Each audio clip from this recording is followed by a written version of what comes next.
अस्सलाम वालेकुम friends. Android application development की सीरीज़ में ये जो लेक्चर है ये हमारा बेसिक इंट्रोडक्शन के बारे में है। इंट्रोडक्शन किस चीज़ का? इंट्रोडक्शन जो है एंड्रॉयड स्टूडियो के जो मल्टीपल ये जो हम कह सकते हैं ऑप्शंस है कि कौन सा ऑप्शन क्या किस पर्पस के लिए यूज़ होता है, और कोई चीज़ अगर आपके स्क्रीन से गायब हो जाती है या फिर कोई फ़ाइल मिस हो जाती है तो फिर आप उस वक्त परेशान ना हो और वो आसानी से ढूंढ सके। तो ये इस पर्पज़ के लिए वीडियो बनाने जा रहे हैं। इसमें कोई डेवलपमेंट का काम होगा नहीं होगा कि कोडिंग या कोई डिज़ाइनिंग वगैरह। इसमें सिंपल हम ऑप्शंस को या फिर जो हमारे मेन्यूज़ है या टूल्स है उनको देखेंगे कि कौन सा ऑप्शन क्या काम करता है, बस इस चीज़ को देखेंगे। तो जैसे ही हम अपना जो है फर्स्ट टाइम एप्लीकेशन रन करते हैं और न्यू प्रोजेक्ट बिल्ड करते तो हमारे पास ये स्क्रीन आ जाती है। एग्जैक्ट यही स्क्रीन होती है। यहाँ से फिर हम स्प्लिट करते थे जैसे हम अपने जो है बाकी वीडियोस में हम करते जा रहे हैं। तो इसमें हम क्या करते हैं कि यहाँ पर फिर अपनी डिज़ाइनिंग करते हैं, यहाँ पर देखते हैं कि क्या क्या डिज़ाइन बन रहा है क्या नहीं, और यहाँ से main activity dot Java file है ये भी। अब अगर फ़र्ज़ करें ये जावा की फ़ाइल और ये एक्सएमएल की फ़ाइल मैं क्लोज़ कर दूँ, तो अब अगर आपके पास ऐसी स्क्रीन हो जाए तो आपको कैसे पता चलेगा कि मेरी जावा की फ़ाइल कहाँ पर है और एक्सएमएल फ़ाइल कहाँ पर है? तो आपके पास ये लेफ़्ट साइड पे ये एक पैनल शो हो रहा है, ठीक है। इस पैनल के अंदर सारा कुछ है। अगर फ़र्ज़ करिए पैनल भी ऐसे मैं गायब कर दूँ, नज़र ना आ रहा हो, तो यहाँ से प्रोजेक्ट का ये जो ऑप्शन है इसको आपने क्लिक कर देना है तो आपका ये पैनल आ जाता है, ठीक है। ये तो यहाँ इस पैनल की बात हुई, ठीक है। अब आपने जो जावा की फ़ाइल्स होती है वो आपके पास डिफ़ॉल्ट मेरे ख्याल से ऐसे दो ऑप्शन आ रहे होंगे। आपने ऐप में जाना है, लेकिन मेक श्योर करें यहाँ पर एंड्रॉयड सेलेक्टेड हो। कभी कभार यहाँ पर प्रोजेक्ट या फिर पैकेजेस या कोई और सेलेक्ट होता है, तो आपने यहाँ से ये जो टिक है ये एरो है इससे नीचे आना है और यहाँ पर एंड्रॉयड सेलेक्ट करना है, तभी आपके पास जो फाइल्स है वो ओपन होगी, ठीक है। तो यहाँ से मैं क्या कर लेता हूँ, यहाँ पर ऐप है, ऐप के अंदर मैनिफेस्ट है। मैनिफेस्ट फाइल भी हमारी होती है जहाँ पर एक्टिविटी की एंट्रेंस वगैरह होती है कि कौन सी एक्टिविटी है, कौन सी एक्टिविटी कौन सी एक्टिविटीज़ हमारे प्रोजेक्ट में यूज़ हो रही है, और थीम उनका यहाँ पर ऐड होता है, और कौन सा ये जो लॉन्चिंग एक्टिविटी है, मतलब स्टार्ट में कौन सी एक्टिविटी आनी है जैसे एप्लीकेशन रन हो जाए तो उसको लॉन्चिंग एक्टिविटी है, उसके लिए इंटेंट फ़िल्टर यूज़ होता है। तो वो सारा कुछ जो है कहाँ पर एंट्री होती है, यहाँ मैनिफेस्ट फाइल में। ये तो अभी बाद में हम देखेंगे इसका यूजेज भी।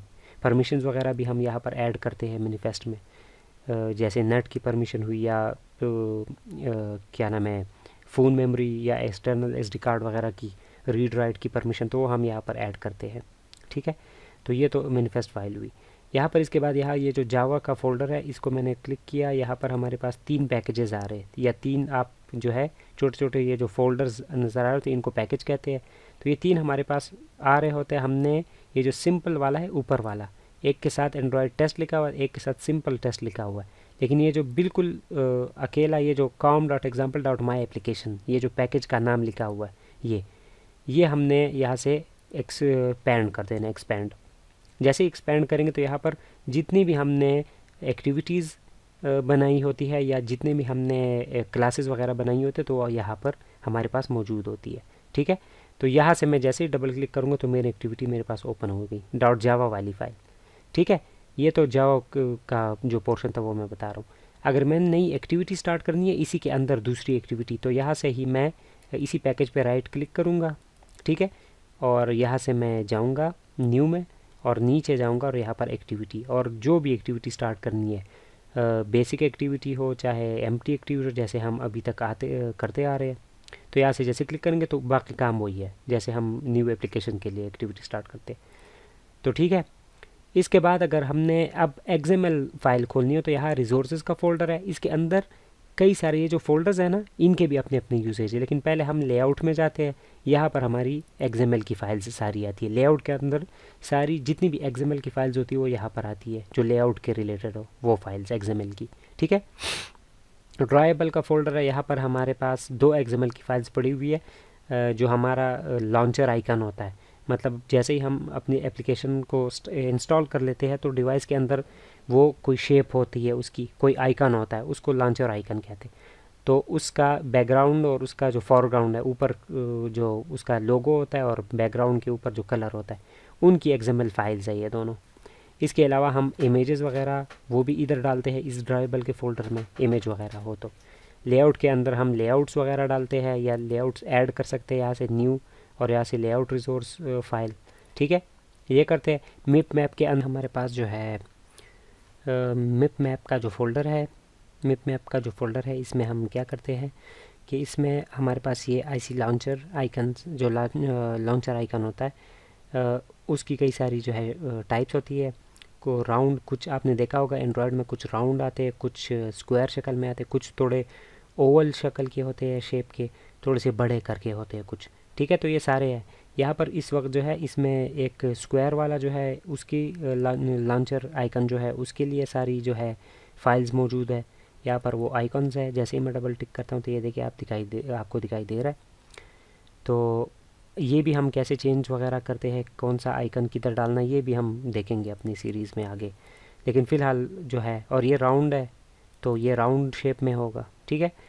तो ये जो है सारा कुछ हम देखेंगे। फ़िलहाल सिर्फ हम ये देख रहे हैं कि ये फाइल्स कैसे, किधर कौन सी चीज़ है। वैल्यूज़ का फोल्डर है, वैल्यूज़ के अंदर हमारे पास कलर्स जो फ़िलहाल इसमें हम ऐड कर रहे होते हैं, पर्पल कलर है, ये सारे कुछ डिफ़ॉल्ट कलर्स है।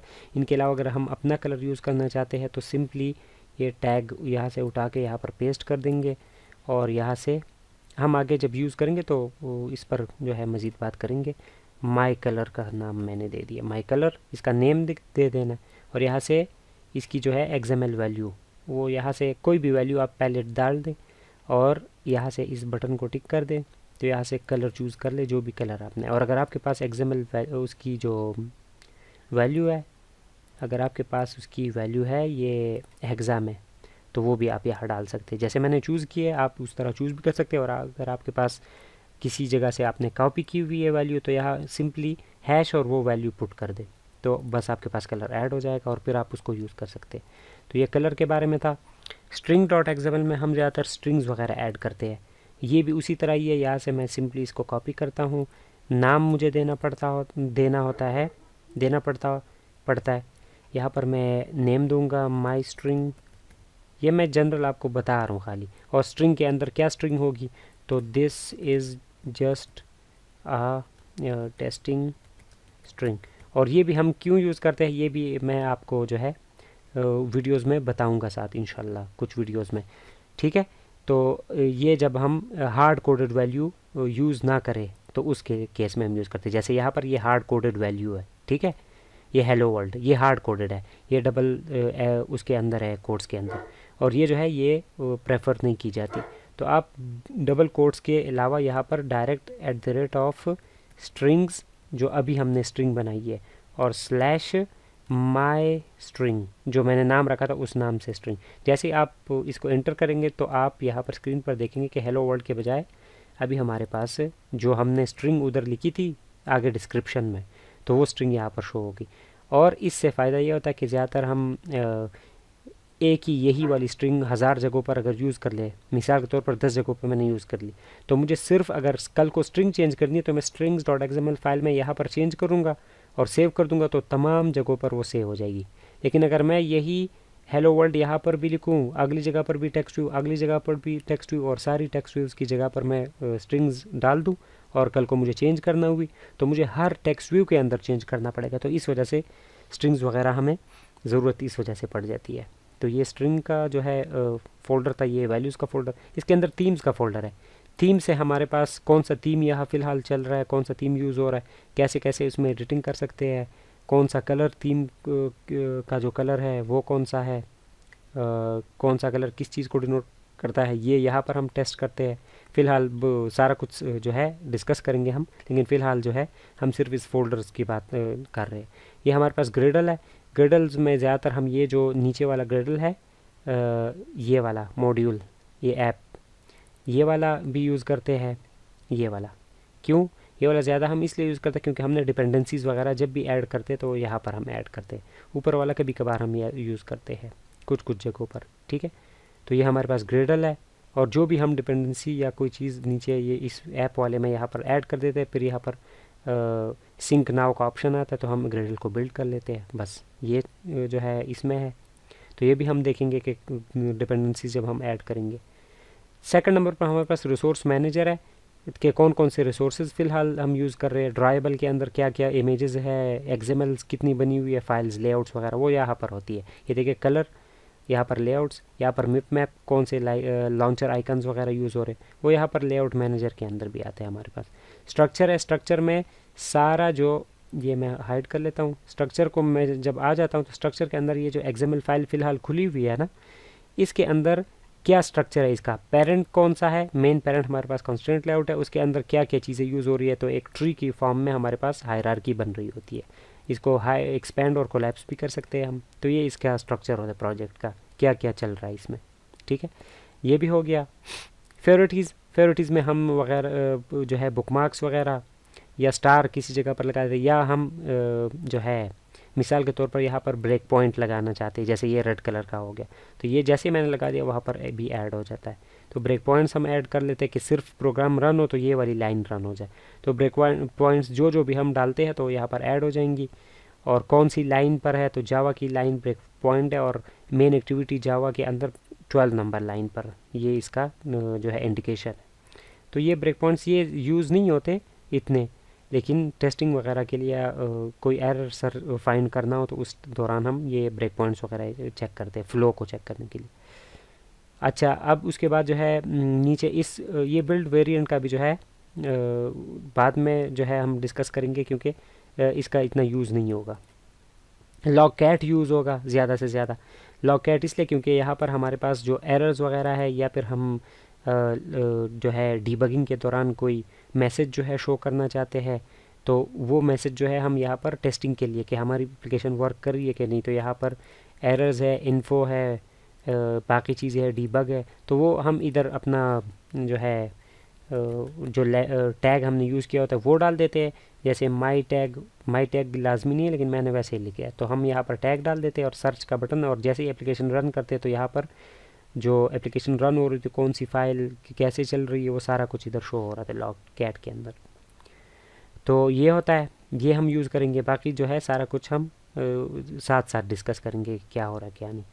उसके अलावा हमारे पास यहाँ पर डिवाइस एक्सप्लोरर है, ये भी हम बाद में सर्च करेंगे, जो है ये डिस्कस करेंगे कि इसमें क्या होता है, ठीक है। इनके अलावा अब और जो है इसमें इतना ख़ास कुछ है नहीं, बस ये मेन चीज़ें थी, ये फाइल्स वगैरह कैसे सर्च होती है, ये सारा कुछ। तो ये बाकी जो चीज़ें वो मैं इंशाल्लाह जिस वीडियो में उसकी ज़रूरत होगी तो उस वीडियो में मैं साथ साथ बताऊंगा। जैसे मैंने इसका क्या डिवाइस एक्सप्लोरर का, ये जब हम डेटाबेस वगैरह पर सर्च करेंगे या फाइल्स प्रेफरेंसेस पर वर्क करेंगे, स्टोरेज वगैरह पर, तो उस टाइम जो है इसकी ज़रूरत पड़ सकती है, तो ये उस टाइम मैं आपको उसी वीडियो में एक्सप्लेन करूँगा फर्दर। और ये ग्रिडल इधर भी आ रहा है हमारे पास, वही वाला ग्रिडल जो यहाँ पर प्रोजेक्ट के फोल्डर के अंदर लास्ट पे आ रहा था। तो ये बस हमारा मेन ओवरव्यू था इस सारे जो है हायरार्की का, कि हमारे पास ये फाइल्स वगैरह और ये लेबल्स वगैरह जो भी सारा कुछ है, ये अगर गायब हो जाए या बाय डिफ़ॉल्ट नहीं दिख रहा होता तो फिर हम कैसे इसको जो है फाइंड कर सकते हैं, ठीक है। तो यहाँ से ये सारा कुछ आ जाता है वापस। तो नेक्स्ट वीडियो में मिलते हैं, तब तक के लिए इजाज़त दीजिए, अल्लाह हाफिज़।